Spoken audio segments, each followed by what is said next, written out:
Bienvenue dans cette nouvelle édition de l'Africa Tonight. Au sommaire, le chef de l'opposition malienne Soumaïla Cissé enlevé. Il était en campagne pour les législatives dans la région de Niamey. Certains membres de sa délégation ont été retrouvés. C'est un enlèvement sans précédent au Mali.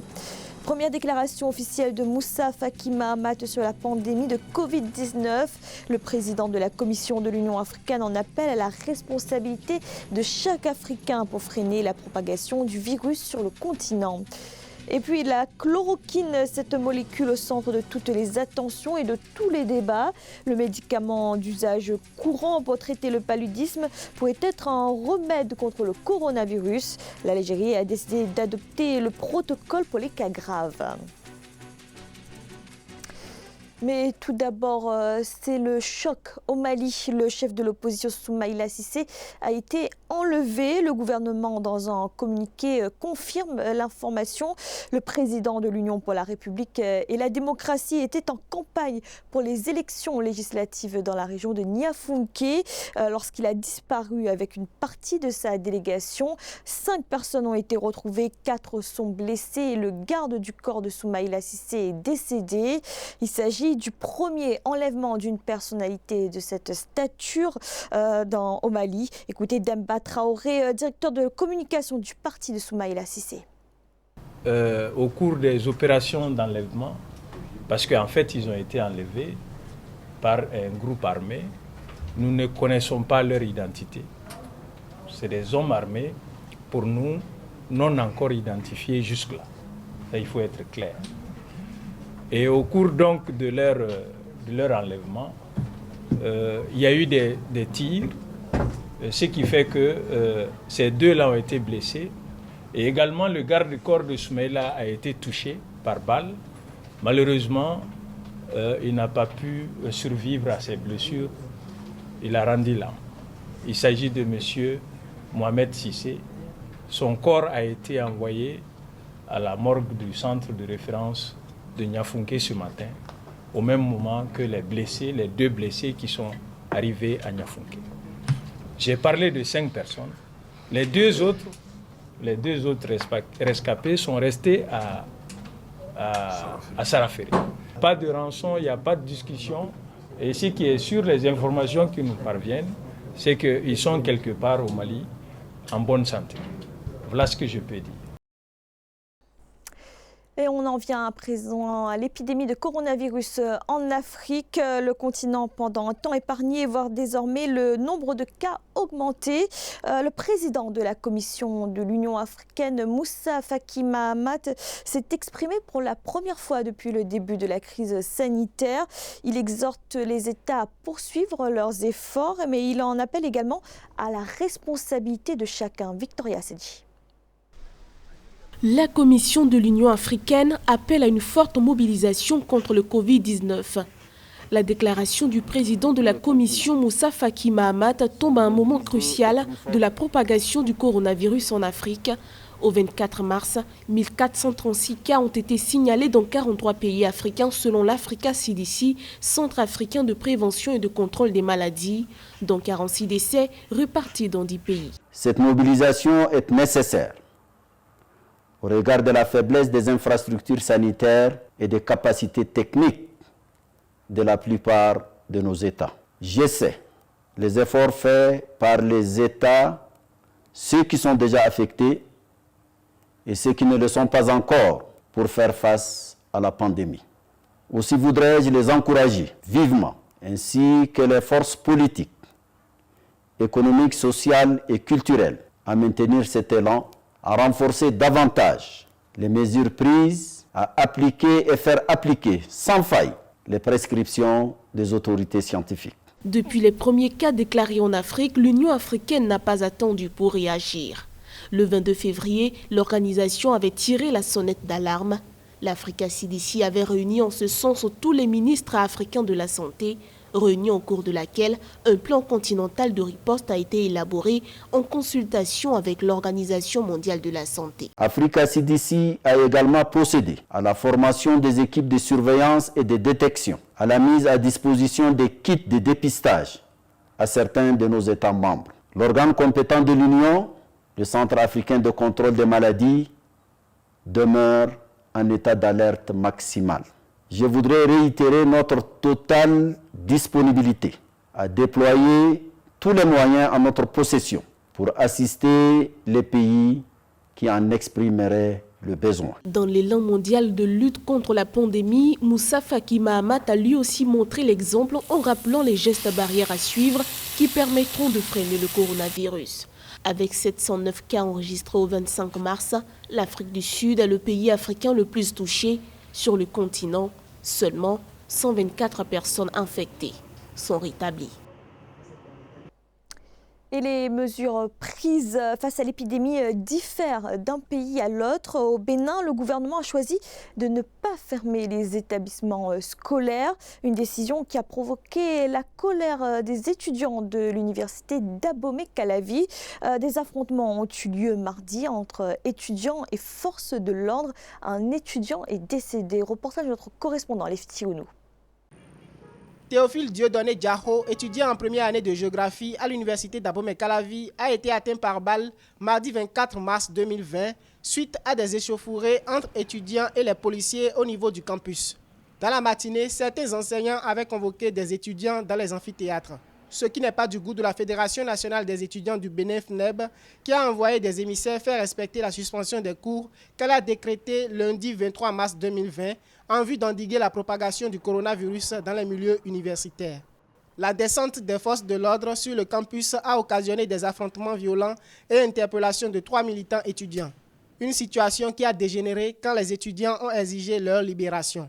Si on doit attendre le 30, c'est-à-dire le lundi prochain, le virus, la propagation du virus ne va pas attendre le 30 avant d'atteindre beaucoup de personnes. Donc les organisations n'ont rien fait de mal que de sauver la vie de ces milliers d'étudiants. Les 3 militants de la FNEB interpellés par la police ont été libérés ce mercredi 25 mars 2020. Cependant, certains responsables de la Fédération nationale des étudiants du Bénin seraient en cavale.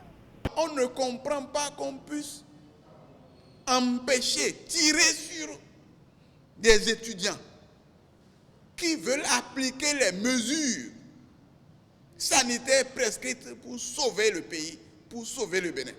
Nous devons interpeller le gouvernement. Ceux qui ont fusillé, ceux qui ont tiré, les exécutants et commanditaires de ce crime doivent être jugés et châtiés. A noter que le recteur de l'université d'Abomey-Calavi, à travers une note, avait interdit le regroupement de plus de 50 personnes sur le campus d'Abomey-Calavi en lien aux 11 mesures prises par le gouvernement le 17 mars 2020. Le Niger enregistre de son côté son premier décès d'une personne infectée par le Covid-19. Il s'agit d'un homme de 63 ans. Le ministre de la Santé publique a également annoncé 3 nouveaux cas de coronavirus sur le territoire national. 2 hommes et une femme qui revenaient de France. Parmi eux, un député et son épouse. Reportage de notre correspondant Sadoué Mokhtar. Un premier décès du coronavirus enregistré au Niger. De nationalité nigérienne, âgée de 63 ans, la personne est décédée le 24 mars à l'hôpital national de Niamey, avant la confirmation de son statut portant au nombre de 7 les cas confirmés de Covid-19. Même si les habitants refusent de céder à la psychose, l'inquiétude commence à monter.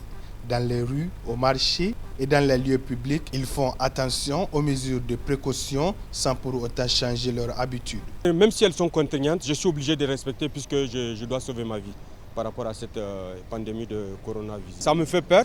De 1, on va aller jusqu'à 1 million si les gens ne prennent pas en compte les mesures qui ont été dictées par les autorités. Très peur surtout de ceux qui n'arrivent pas à prendre conscience de la maladie. On essaie de prendre certaines mesures, notamment en utilisant les gels, les masques, mais qui coûtent un peu cher quand même dans les pharmacies. Ils sont en train d'augmenter les prix.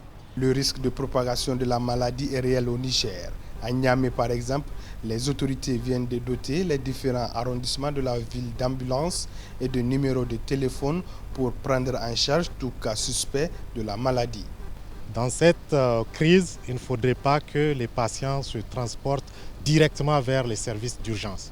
Si vous avez des signes en rapport, en lien avec les symptômes du Covid-2019, il est important d'appeler pour permettre un premier filtre, pour permettre de décider s'il faut vous prendre en charge chez vous ou si votre état nécessite l'envoi d'une ambulance pour vous prendre en charge avec une équipe et le matériel spécialisé. Le premier cas de maladie du Covid-19 dans le pays a été détecté le 19 mars sur un patient de nationalité nigérienne. Une centaine d'autres personnes qui sont supposées avoir été en contact des malades ont été confinées selon les autorités afin de stopper la chaîne de contamination. Et face à la propagation de ce virus, les espoirs se portent sur la découverte d'un remède ou d'un vaccin. La chloroquine, molécule antipaludéenne, est actuellement l'objet de tests en Chine et en Europe. Si des résultats concluants ont été constatés dans l'unité du professeur Raoult en France, la communauté scientifique reste nuancée. L'Algérie, en tout cas, a décidé d'adopter le protocole pour les cas graves. Amenadji. Avec 264 cas testés positifs au coronavirus et 19 morts, l'Algérie affiche un taux de mortalité élevé de 7,2% contre la moyenne mondiale de 4%. Pour inverser la tendance, les autorités sanitaires annoncent avoir opté pour un nouveau mode de traitement à la chloroquine. Et les études ont commencé en Chine en février 2020 et se poursuivent également en Europe. Donc l'Algérie les applique pour des cas particuliers, des cas précis, notamment dans l'hôpital, dans le service de lutte contre les maladies infectieuses à Boufarik au sud d'Alger, pour suivre un peu comment ce traitement évolue, et visiblement ça donne des résultats positifs selon les médecins qui suivent ces cas, parce qu'il ne s'agit pas que cela soit donc appliqué partout sans suivi médical pour éviter les effets secondaires selon les spécialistes. En Algérie, la proportion des patients infectés qui requièrent ce traitement représente 20% des cas, dont 15% sont des personnes souffrant de pathologies chroniques et les 5% sont en soins intensifs. Les 21 cas de décès en Algérie sont surtout des personnes âgées et atteintes de maladies chroniques, des maladies rhumatismales, des maladies comme la tuberculose, comme les maladies cardiovasculaires, etc. Et donc c'est surtout ces personnes qui sont un peu exposées au danger que le traitement de la chloroquine est de recommander ce suivi médical, bien sûr. Et ça peut être une solution en attendant qu'il y ait un vaccin, que beaucoup de spécialistes, le temps qu'un vaccin soit testé, qu'il donne des résultats, il faut au moins une année, alors qu'il s'agit d'une urgence pour faire face donc à la propagation de cette maladie. La chloroquine suscite autant d'espoir que de méfiance en tant que remède contre le coronavirus. L'Organisation mondiale de la santé appelle à la prudence concernant son usage, puisque les tests effectués ne concernent que trop peu de patients pour en faire un remède définitif. Dans le reste de l'actualité, le projet géothermique de Touloumoye en Éthiopie a débuté avec les premiers forages des puits de production. Ce projet doit permettre de contribuer à hauteur de 150 MW au réseau électrique national. Un sujet de la rédaction. Les forages sur le site de Touloumoye en Éthiopie ont débuté. Le site se trouve dans la vallée du Rift au sud-ouest du pays. Le projet qui y est mené est mis en œuvre par Touloumoye Geothermal Operations, avec à terme la construction d'une centrale géothermique. Le forage marque le début du développement d'une centrale géothermique de 150 MW avec un investissement total prévu de 800 millions de dollars. La première phase devrait être achevée d'ici 2023 avec une centrale de 50 MW puis atteindre 150 MW grâce à la deuxième phase du projet qui devrait être achevée d'ici 2025. La construction de la centrale géothermique a été chiffrée à 260 millions de dollars sur un projet global estimé à 2 milliards de dollars sur une période de 8 ans. Projet dont la première phase a été attribuée à la Kenya Electricity Generating Company. Production attendue, 520 MW d'électricité. La géothermique permettra d'accroître considérablement l'offre énergétique du pays. Et cette offre énergétique pourrait permettre de développer tout ce qui est agro-industrie. Vous savez bien l'importance de l'agro-industrie dans le développement de tous les pays, dont l'Éthiopie. L'Éthiopie qui est un pays très vaste et avec une population très jeune, une population très large. Donc ça contribuerait justement à augmenter la capacité de production des produits agricoles, mais aussi la création d'entreprises, des PME, diminuer des PME pourrait justement employer en tout cas des millions de jeunes. La production globale du projet sera revendue à Ethiopian Electric Power qui assure le service public en Éthiopie. Électricité qui intégrera le réseau électrique grâce à une ligne de transport de 230 kV qui partira de Koka à Wakeda. C'était le journal de la rédaction. Merci de l'avoir suivi. Retrouvez dans un instant une nouvelle édition de l'information.